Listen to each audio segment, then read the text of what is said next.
राजा पराग जी, अभी आपने शपथ की बात करी, मुझे बड़ी खुशी हुई कि आपने ये आज हमें आश्वासन दिया है कि आप इस शपथ में आएंगे। ये पक्का मान के चलिए, आपकी सीट शपथ ग्रहण में रखी जाएगी, अपने साथ रखी जाएगी। हमारे वरिष्ठ नेता सुरेश पचौरी जी, संजय शुक्ला जी, चिट्टू चौकसी जी, पिंटू जोशी जी, राजा बनवानी जी, सत्यनारायण पटेल जी, विशाल पटेल जी, रीना बुरासी, जीतू पटवारी जी, रामकिशोर शुक्ला जी, हमारे अश्विन जोशी कहा गया, मैं खास उनका नाम ले रहा हूं, अश्विन जोशी जी, हमारे अध्यक्ष सुजीत चड्डा जी, सदाशिव यादव जी, शोभा योजक जी, योगेश यादव जी, कृपा शंकर शुक्ला जी, हमारे यूथ कांग्रेस, महिला कांग्रेस, महेंद्र जोशी जी, शेख अलीम जी, सबका नाम मैंने लिया, सब सम्मानित हैं।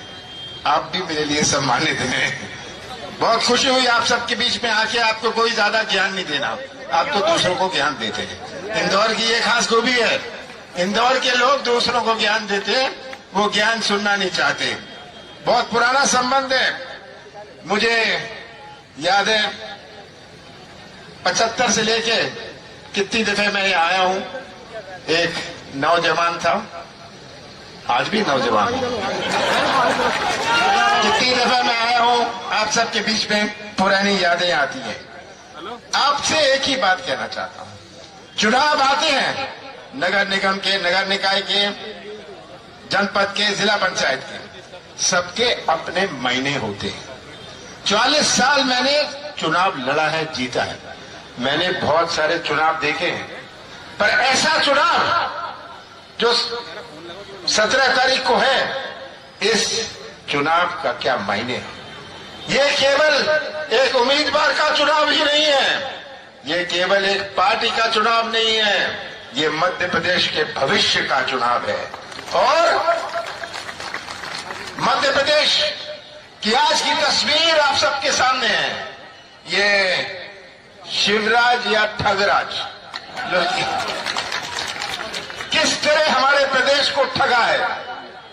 18 साल सब कुछ चौपट, बड़ी बड़ी बातें करते हैं, ये इन्वेस्टमेंट समिट करते हैं, सुनते जाइए, यही किया था। कहते हैं 33 लाख करोड़ रुपए का इन्वेस्टमेंट आएगा, पर किसी को मध्य प्रदेश पर विश्वास नहीं। इन्वेस्टमेंट तो, निवेश तो तब आता है जब लोगों को विश्वास होता है। आप डिमांड नहीं कर सकते निवेश, आपको अट्रैक्ट करना पड़ता है। मेरा प्रयास था जब मैं मुख्यमंत्री था कि मध्य प्रदेश की एक छवि बनाऊं, मध्य प्रदेश की एक नई पहचान बनाऊं। मध्य प्रदेश की पहचान भ्रष्टाचार से या माफिया से नहीं हो सकती। हमने यहां कार्यक्रम करने की बात करी, मैंने यहां सम्मेलन किया उद्योगपतियों का, इन्वेस्टमेंट समिट नहीं किया। सब आए, सबको परिचय दिया एक नए मध्य प्रदेश का, सबने आश्वासन दिया, पर उसके बाद हमारी सरकार नहीं गई। आज मध्य प्रदेश का हर व्यक्ति या तो भ्रष्टाचार का शिकार है या गवाह है। सही बात है, गवाह है या शिकार है मध्य प्रदेश का हर व्यक्ति। और ये जो एक भ्रष्टाचार की व्यवस्था बन गई है, पैसे दो काम लो, जिले जिले में मैं जाता हूं, सुनता है। कल मैं रायसेन और विदिशा में था, सुनता हूं कितना भ्रष्टाचार है। पैसे दो काम लो, 50 एकड़ जमीन है, पैसे दो, गरीबी रेखा में नाम लिखवा लो, ये इतना भ्रष्टाचार है। तो मैं तो आपसे यही कहना चाहता हूं, इस चौपट प्रदेश जो शिवराज सिंह जी ने बनाया है, चौपट प्रदेश बनाया है, सब चीज चौपट। हमारी शिक्षा व्यवस्था हो, हमारी स्वास्थ्य व्यवस्था हो, हमारा निवेश हो, और सबसे बड़ी चिंता मुझे नौजवानों की है। आज का ये भटकता हुआ नौजवानों में आज इतना जोश है, नौजवानों की आज अपनी सोच है। आज का नौजवान कोई ठेका, कोई कमीशन नहीं चाहता।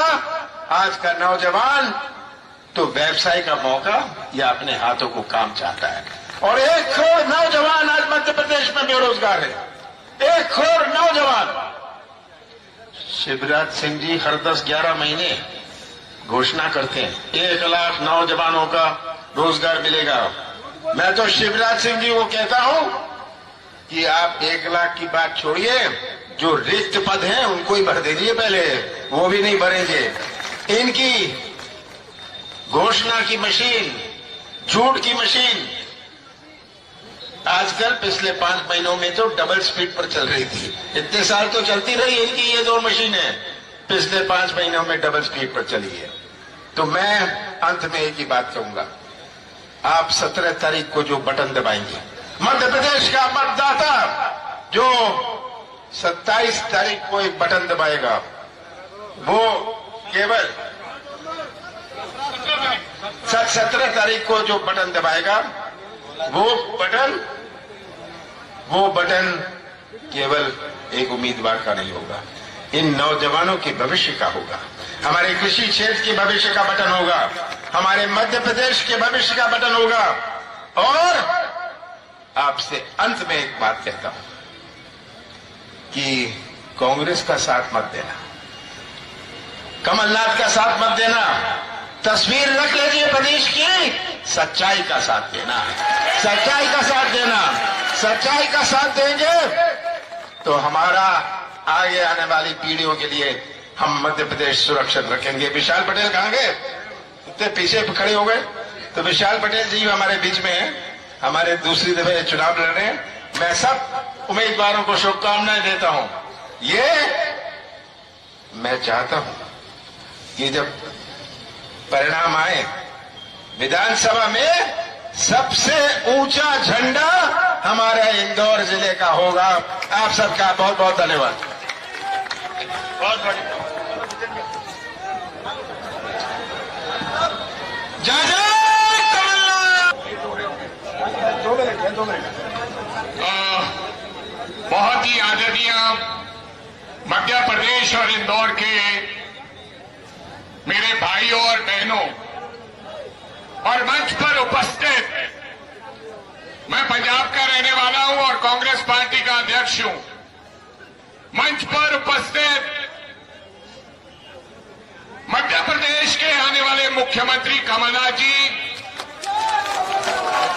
और बहुत ही आदरणीय सभी मेरे प्रदेश के साथीगण और खास करके जीतू पटवारी जी, मैं एक ही बात आपको कहना चाहता हूं कि पूरे देश आज परिवर्तन चाहता है। पूरे देश में मध्य प्रदेश की करप्शन का, घोटालों का बोलबाला है। मैं मालवा का रहने वाला हूं और ये भी मालवा है, पंजाब में भी एक मालवा है। पूरे देश भर में आपकी सरकार के और भाजपा सरकार के घोटालों का, कारनामों की चर्चा है। और अगर आप चाहते हैं कि मध्य प्रदेश दोबारा तरक्की करे और नौजवानों को रोजगार मिले और महंगाई कम हो और घोटाले बंद हो, तो आदरणीय कमलनाथ जी को इस प्रदेश का मुख्यमंत्री दोबारा बनाना होगा। और पिछली बार आपने मुख्यमंत्री बनाया, कुछ साथियों ने धोखा दे दिया, लेकिन इस बार सरकार तो बन रही है, लेकिन मेरी आपसे गुजारिश है कि 2/3 बहुमत से कांग्रेस पार्टी की सरकार बननी चाहिए। और अंत में लीडर हमारे कमलनाथ जी ने, आपके अध्यक्ष ने बोलना है। मैं एक बात सरदारों को कहना चाहता हूं, सुन लीजिए। मैं सरदार हूं और गुरु ग्रंथ साहब जी को मानता हूं। मैं गुरुद्वारे में जाता हूं। मैं और किसी चीज में विश्वास नहीं रखता। मैं मंदिर भी जाता हूं, मैं मस्जिद भी जाता हूं, मैं गिरजाघर भी जाता हूं, लेकिन मैं सरदार हूं और गुरु ग्रंथ साहब को अपना बाप समझता हूं। मैं आपको यह कहना चाहता हूं, जो कूड़ प्रचार इस प्रदेश के अंदर चंद लोग सरदार बनकर कह रहे हैं कि कमलनाथ जी ने सरदारों के ऊपर अत्याचार किया है। मेरी उम्र 44 साल की है, मैं कैबिनेट मंत्री भी रह चुका हूं। मैंने आज तक नहीं सुना और मैंने आज तक नहीं देखा और मैंने आज तक किसी प्रकार कोई ऐसी अन्याय करते हुए कमलनाथ जी को सरदारों पर नहीं देखा। इस प्रकार का कूड़ प्रचार किसी सरदार के करना, मैं समझता हूं उसको हमारा भगवान भी माफ नहीं करेंगे। गुरु ग्रंथ साहब महाराज जी, आज तक कोई FIR नहीं है, आज तक किसी व्यक्ति ने खड़े होकर नहीं कहा। हाँ, भाजपा के साथियों को अब कमलनाथ जी से डर लगने लगा है, फिर दिल्ली से सरदार भेजते हैं और फिर वो आके कहते हैं कि कमलनाथ जी ने अत्याचार किया है। हम पंजाब के रहने वाले सरदार, हमें तो नहीं पता चला कि कमलनाथ जी ने अत्याचार किया है। हम चुनाव भी वहां जीतते हैं, लड़ते हैं। तो एक ही कांग्रेस पार्टी है, ये सरदारों का संदेश देना चाहता हूं, जिसने हमेशा पगड़ी वाले सरदार का सम्मान किया। पहला देश का राष्ट्रपति ज्ञानी जैल सिंह अगर किसी पार्टी ने बनाया तो वो कांग्रेस पार्टी ने बनाया। 1.5% मात्र सरदार इस देश के अंदर है।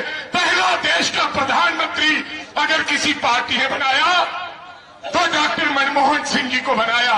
फौजों के जनरल टैग सिंह अहलूवालिया।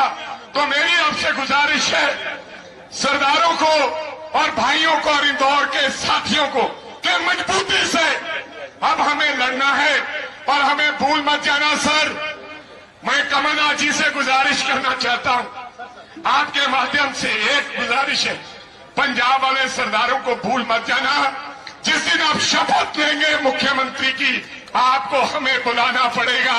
हम आएंगे, ढोल धमाके के साथ आएंगे। और हमारे गुरु ने कहा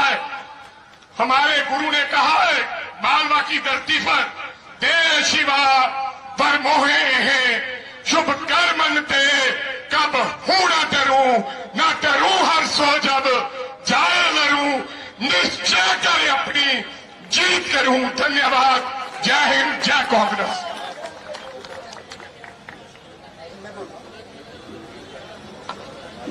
हमारे पास में समय की सीमा का हम पालन करेंगे, चुनाव आयोग के सारे आदेशों निर्देशों का भी पालन करेंगे। हमारा अनुरोध है, मैं अभी एक एक प्रत्याशी का नाम लेता हूं, हाथ जोड़ करके पहले जनता के बीच में आप अपनी प्रार्थना करें। नंबर 1 से हमारे क्रांतिकारी श्री संजय शुक्ला, आप सभी जहां पर भी हो अपने 1 नंबर के लोगों को फोन करके उनके लिए निवेदन। नंबर 2 से भाई चिंटू चौक से, जो रास्ते में हैं, किसी कारण ट्रैफिक जाम में फंसे हैं। नंबर 3 से श्री दीपक पिंटू जोशी, दीपक महेश जोशी, भाई पिंटू जोशी हमारे बीच में है। नंबर 4 से श्री राजा मांधवानी। नंबर 5 से अखिल भारतीय कांग्रेस कमेटी के सचिव और हमारे प्रत्याशी भाई सत्यनारायण पटेल जी हमारे बीच में है।